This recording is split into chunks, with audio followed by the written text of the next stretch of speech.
The title race is on fire. Is it Arsenal? Is it Liverpool? Is it City? Who's going to drop points first? What are your predictions? What are the key factors for a team to potentially win the Premier League?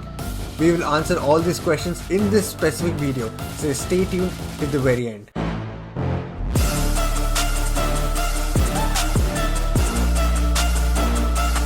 Hello, hi, welcome back to the Football Showdown channel. This is the 6th time I'm recording this video for the entirety. This is not just some blooper, this is genuine take. This is my 6th time recording this. I hope it works now. I hope you guys can see the dedication. So if you want to support my dedication, please subscribe to my channel. Do keep liking, do keep commenting, because that is how we build a community. And do keep sharing my content, because that is how I will get a new reach. And if you guys already subscribed, thank you so much for bearing with me. Thank you so much for looking after me as well. So thank you. So let us get straight into the video right now. Before I go talking about all the mainstream matches, like how Tottenham has the key to potentially defy who is probably going to win the Premier League, I have a new perspective. This is not me trying to be unique. This is just me making an observation. I've observed that there are 5 teams that could potentially be the hidden team that could dictate who is going to win the Premier League. They are Everton, Luton, Bournemouth, Crystal Palace and Forest. Forest have a 4-point deduction. They're fighting for relegation. Luton are just safe for now. We have no idea how they will be. Crystal Palace, they're under a new manager. His philosophy, his ideology, his backroom staff, and everyone will probably be more acquainted and how his players need to be playing under him in this international break. Whereas Everton are always flirting with relegation, so they're just there. Bournemouth for now seem to be okay. They just need to make sure that they solidify their place in the Premier League for the next season. Arsenal will be facing about 30% of their games in the teams that I have mentioned already. In the 5 teams, they will be facing 3 of those teams. So in the remaining 10 games, they'll be facing 3 of these teams. Luckily, fortunately, or whatever word in the dictionary that you feel like is relevant, use it. All these games that Arsenal will be playing will be at the Emirates. So in a way, it is a good thing. Another interesting observation that I've made is that Liverpool will be facing only one of those 5 teams. So that is literally 10% of their games. 10% seems to be very fancy anyway. So they'll be facing Palace. And another good news for the Liverpool fans, it is at home. So I guess that is another advantage for Liverpool and Liverpool fans. Another last and final observation that I have made is that City will be facing 3 of these teams as well. But unfortunately, in those 3 teams, 2 of them will be away from home. And with only 1 game, that was against Luton, who are defensively bad and not so great when travelling, they will be facing Luton at the Etihad. These are my observations. What do you guys think? Let me know in the comment section. Who will be the deciding factor apart from these 5 teams? I honestly think a good shout out could be given to Fulham, because they're a kind of team that will dictate games irrespective of who their opponents are. Anywho, these are my observations. Do let me know in the comment section what you guys think, and yeah, let us go straight into the run-in the 3 teams have. The first team that I want to talk about is Liverpool.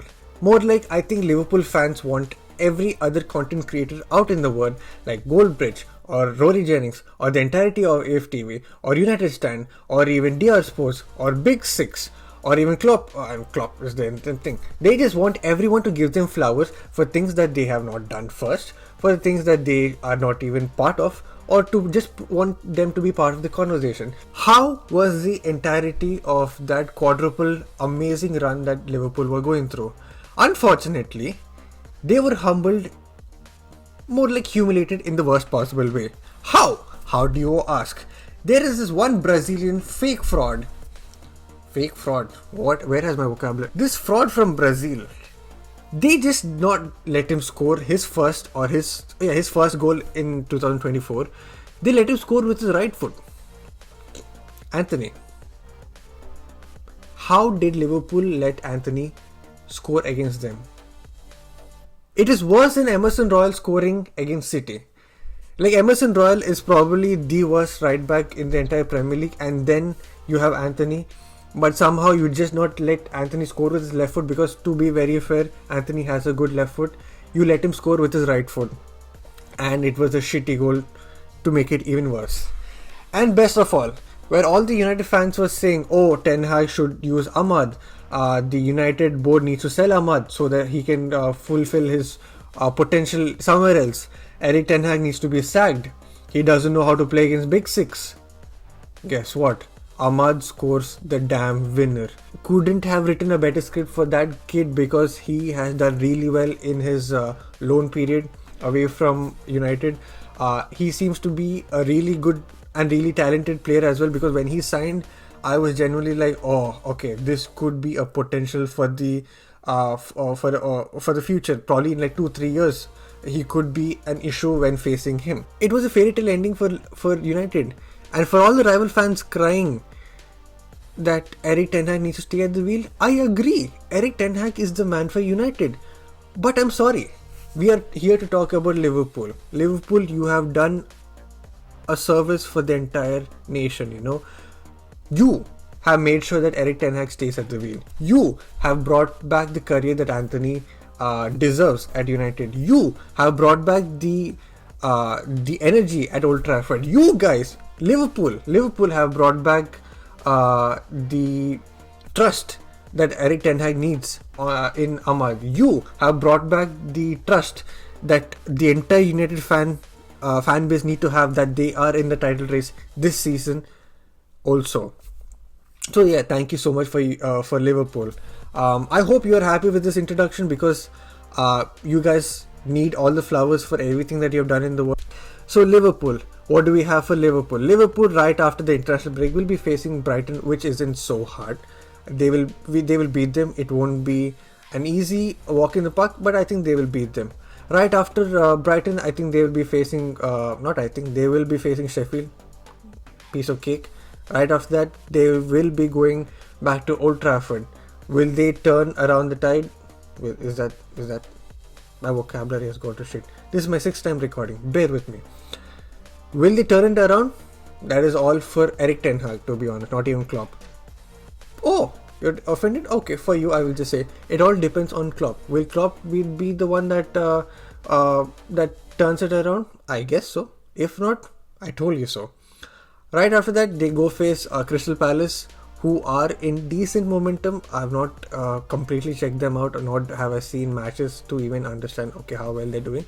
But I think the new manager bounce will play some role in it. And also for the fact that they're playing at Anfield, I think it will be an easier game for Liverpool to win. After that, they go face Fulham at Fulham's home. Now this game, like I said, Fulham will probably dictate the game. If they want to win, they will win. If they do not want to play, Liverpool will win. If Fulham doesn't give a shit, it is going to be a draw. I probably gave you all the scenarios in the worst possible way. I'm completely out of energy. I had so much enthusiasm, but I still want to push this content because I wanted to do this for a while. This is not a life story. We need to go back to the video. Anywho, they will, after that, Liverpool will be facing West Ham. West Ham are fighting for European positions, so I think it will be a difficult game. That too, they're playing at West Ham's home, so Liverpool need to really take care of that. Right after that is probably the most important game, if not the most important game that Liverpool will be facing. That is Tottenham. Tottenham will be going to Anfield, so that is an advantage for Liverpool because Tottenham haven't done really well at Anfield, I think, bar last season. After that is probably the game week where it will be decided who is going to be the Premier League winners for 2023-24 season. Liverpool will be facing at Aston Villa, where Villa needs to make sure that they secure not just a UCL position, not just another European position, but a UCL position as well.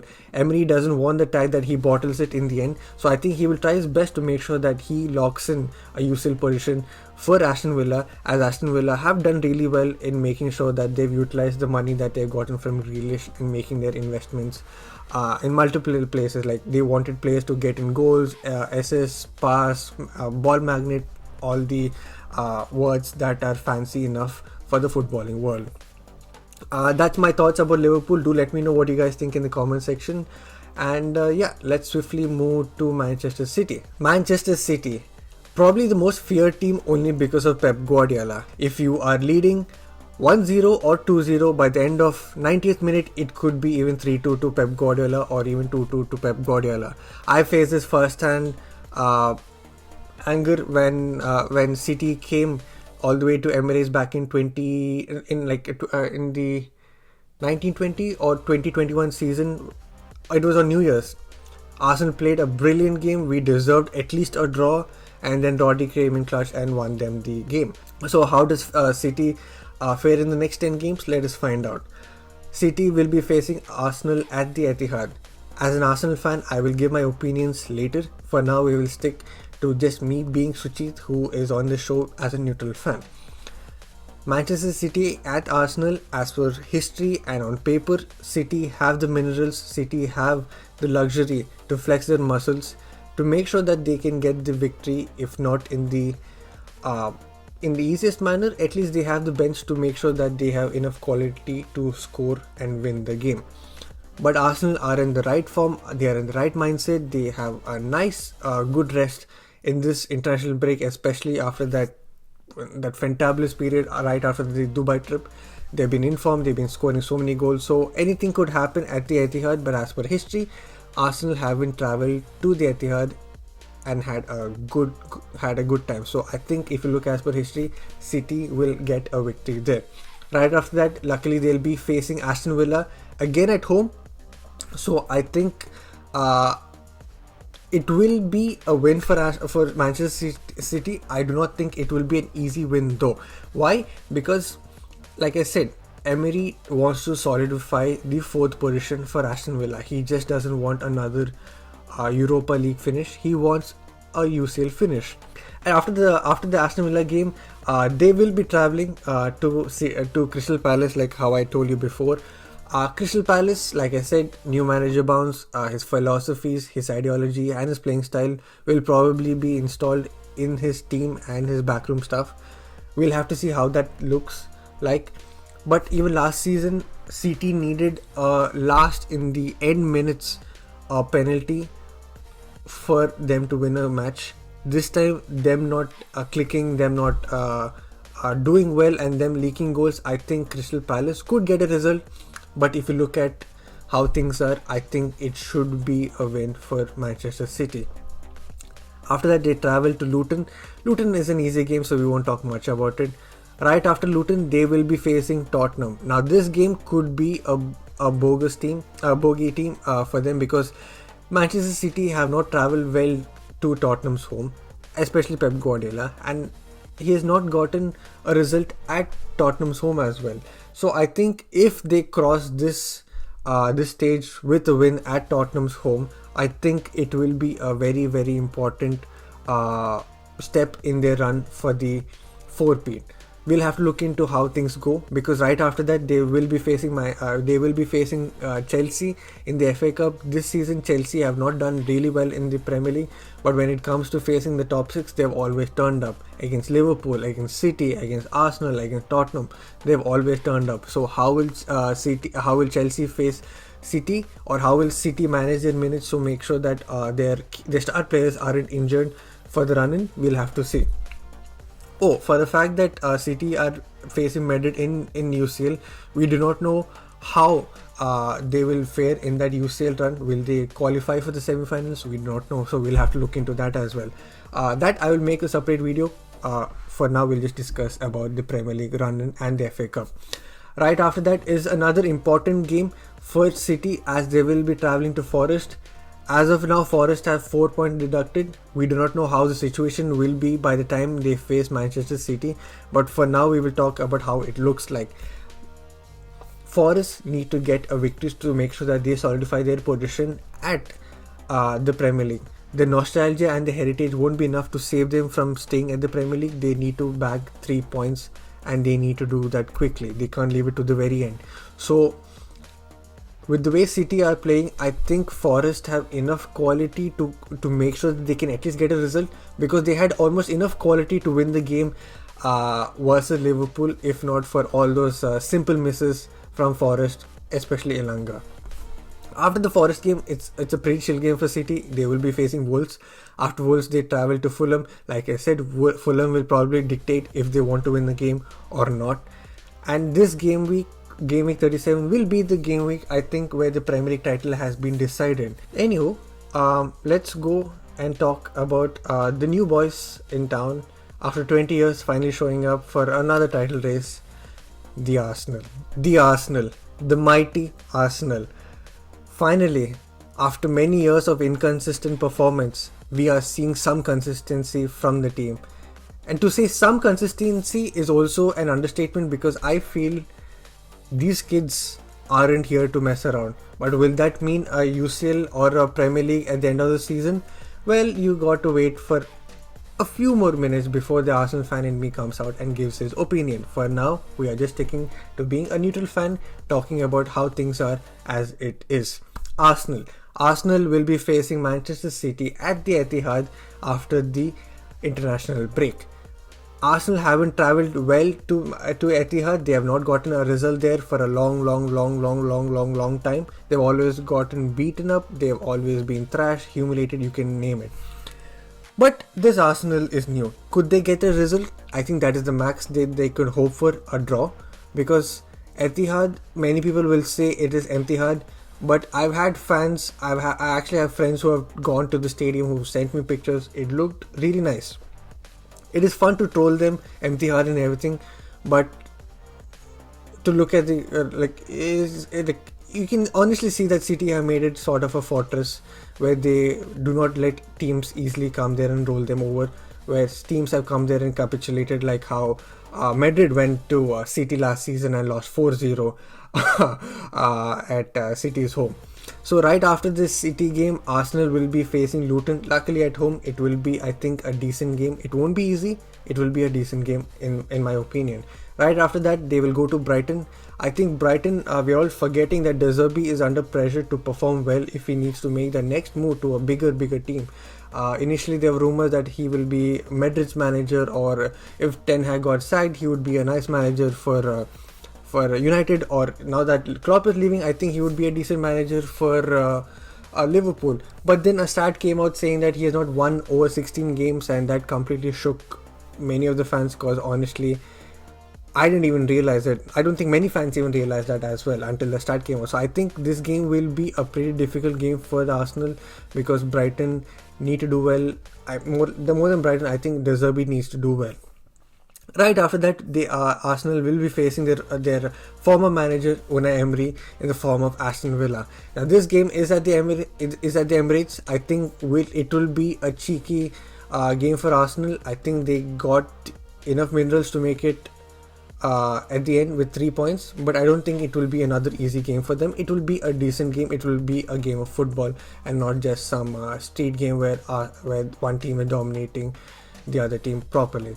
Right after this, they face Wolves at Wolves home. That game, I think, again will be a difficult game in terms of do we have the mentality to go to a lower half team to still get points at the end of the season, because there was a stat where Arsenal have not finished well in the last 10 games over the last 3-4 years. You could say to some level that it is because of the lack of quality in our players as well, but you can't completely blame them, because when there is mentality, I guess there is at least a performance to showcase that, okay, there is a performance, but we lack the quality to do well. But I think in the last 3-4 years, you could honestly say that it is both a mentality issue and the lack of players. Right after Wolves, like I said, mentality is required. We have the mentality. Now Arsenal have even the players, and now they have players who want to play for the manager, for the badge, for the fans, for the Arsenal. So now Arsenal will probably be facing Tottenham, and right after Tottenham they will be facing Chelsea, or they will be facing Chelsea before Tottenham. Either way, they will be having 2 London games, one against the North London rivals and one against another London club. It is huge because Arsenal will be travelling to Tottenham's home. They need to get a result. Only last season they've gotten a result after so long. A result, I mean a win. and right after that they'll have to face Chelsea at Arsenal home. Now Chelsea, like I said, have turned up against every top 6 team, so what is going to happen, we'll have to figure out. But if Arsenal need to make a statement in the title race, I think these two games are one of the biggest games that they will face this season in terms of the title race. Right after this, they will be facing Bournemouth.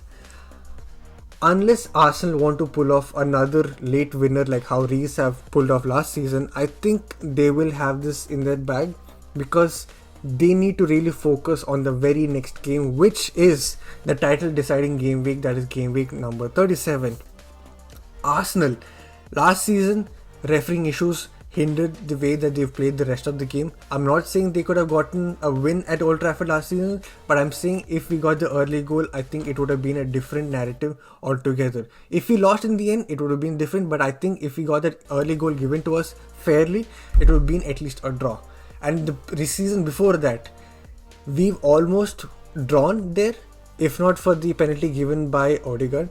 So Arsenal haven't done really bad when they have gone to Old Trafford. It is all about small moments where Arsenal have capitulated and giving the result to their rivals at Old Trafford, that is Manchester United.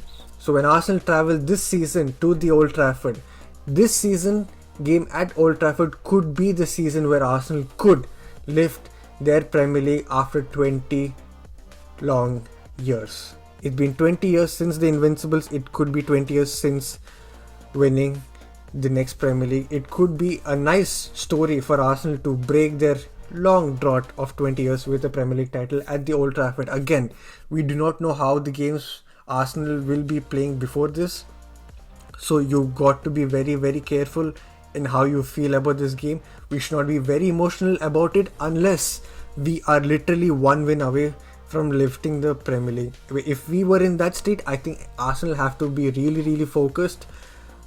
In this specific game, they could screw that entire UCL run if it is almost guaranteed that if we win this, we will be winning the Premier League.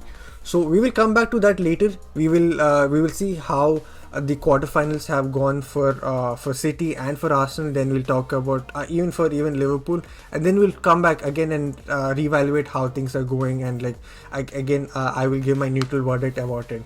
So as a neutral fan, I think it is still in the hands of Liverpool and City to win the Premier League. Arsenal are in great form. They are in great momentum, no denial about it. But I think the minerals, the mentality, the situations that Liverpool and City have been in the last 4-5 years will probably be the edge that these two teams have over Arsenal.